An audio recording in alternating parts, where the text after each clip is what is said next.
নমস্কার। নাগরিক মনে সবাইকে স্বাগত। ২৬,০০০ চাকরি বাতিল মামলার নিরিখে এক নেটিজেন নাগরিকের মনে কিছু প্রশ্ন। সুপ্রিম কোর্ট কি সৎ উত্তর দিতে পারবে? সুপ্রিম নির্দেশে আবার যে এসএসসি একবার দুর্নীতি করে যোগ্য বৈধদের চাকরি কেড়ে নিল, সুপ্রিম কোর্ট অকপটে তা স্বীকার করল যে ২৬,০০০-এর মধ্যে যোগ্যদের চাকরি বাতিল হয়েছে মূলত নিয়োগকারীর অনিয়মের জন্যে। চাকরি বাতিলের দায় যোগ্য বৈধতা সম্পূর্ণ চাকরি প্রাপ্তদের ছিল না।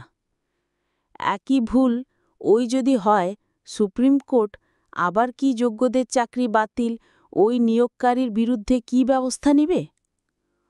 হতাশ করা বিচার একটা দিশা দেখায়। এটা কি দিশা? বারবার দুর্নীতি করবে কমিশন, বাতিল হবে বারবার। প্রায় ২০০ খানেক review petition justice Sanjay Karol বিবেচনা একা করবেন এবং সবগুলি খারিজ করে দেবেন, এমনটা ঘটা কতটা সম্ভব? ২. রিভিউ পিটিশনগুলো বর্তমান প্রধান বিচারপতি গাভাই কি যাচাই করবেন না? আইনত বা সুপ্রিম নিয়ম অনুসারে প্রাক্তন প্রধান বিচারপতির রায়ের বিরুদ্ধে ২০০ রিভিউ পিটিশন হলে রেকর্ড ব্রেকিং সংখ্যার সেগুলো যাচাই করার গুরুদায়িত্ব কার? মূলত বর্তমান প্রধান বিচারপতিরই কি? ৩.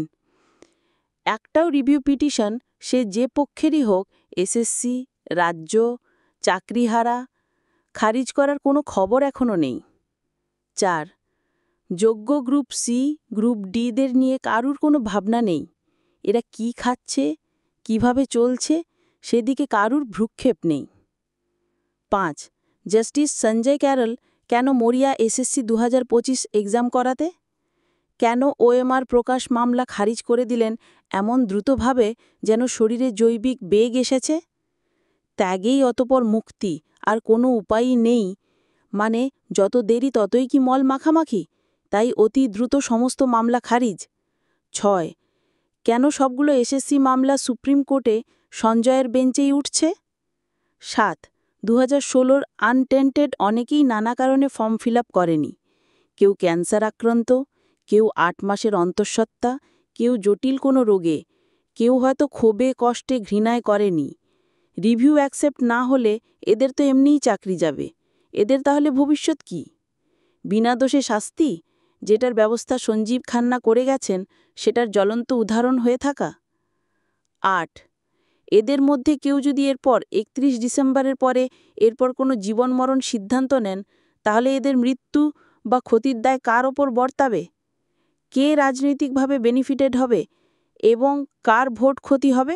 ২৬ বিধানসভা। ৯. একইভাবে এই ২০২৫-এর এই এক্সাম যদি হয় এবং একজন যোগ্য যদি বঞ্চিত হন, সেটার দোষ কার হবে?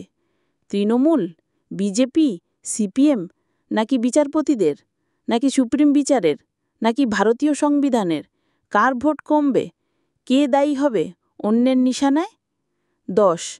যদি পরীক্ষা দিয়ে সমস্ত যোগ্যরা চাকরি ফিরে পান, তবে সেটার কৃতিত্ব দাবি পশ্চিমবঙ্গ রাজ্য সরকারেরও হতে পারে। পারে নাকি? সেক্ষেত্রে যারা হয়তো কোনো বিরোধী এইভাবে রাজনৈতিক ফায়দা লোটার চেষ্টা করছিলেন, তাদের এই ইস্যু ভোট লাভ না লসের কারণ হবে? ১১. দুর্নীতিগ্রস্ত রাজ্য সরকার যারা স্বচ্ছ লিস্ট প্রকাশ করল না, চাকরি যেতে দিল, তারাই যদি আবার ফর্ম ফিল আপ করা যোগ্যদের চাকরি ফিরিয়ে দিতে পারে, তাহলে তো তাদেরই পোয়াবারও, তারাই তো তাহলে প্রকৃত মাটি মানুষের সরকার নয় কি? ১২. পরীক্ষা হোক, এটা সবাই চাইছে।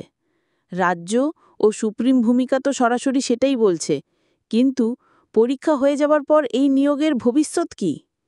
৩১ ডিসেম্বরের মধ্যে নিয়োগ হয়ে যাওয়া মানে রাজ্য সরকার সম্পূর্ণভাবে ক্লিন চিট পেয়ে গেল। তাহলে বিরোধী দলগুলোই তো আরও দুর্বল হয়ে গেল, তাদের ২৬-এর ভোটের আগে অস্ত্র আর কি থাকল? ১৪. নিয়োগ হয়ে যাবার পর বঞ্চিত যোগ্যদের একজনও যদি কোনো প্রকার অঘটন ঘটায়, আত্মহনন জাতীয়, সেটার জন্য তাহলে রাজ্য নাকি বিরোধী পক্ষ দায়ী হবে? কার রাজনৈতিক ভবিষ্যতের ক্ষতি হবে? ১৫. নিয়োগ না হলে তাহলে কি বর্তমান কর্মরত শিক্ষক শিক্ষিকাদেরই ৩১ ডিসেম্বরের পরেও বহাল রাখা হবে? না হলে তো ২০২৬ একাডেমিক সেশনও ভেঙে পড়বে। সুপ্রিম যুক্তি। সুপ্রিম কোর্ট আরও একটা প্রাতিষ্ঠানিক ফ্রডের কোনো অ্যান্টিডোটের ব্যবস্থা এখনো অবধি করেনি।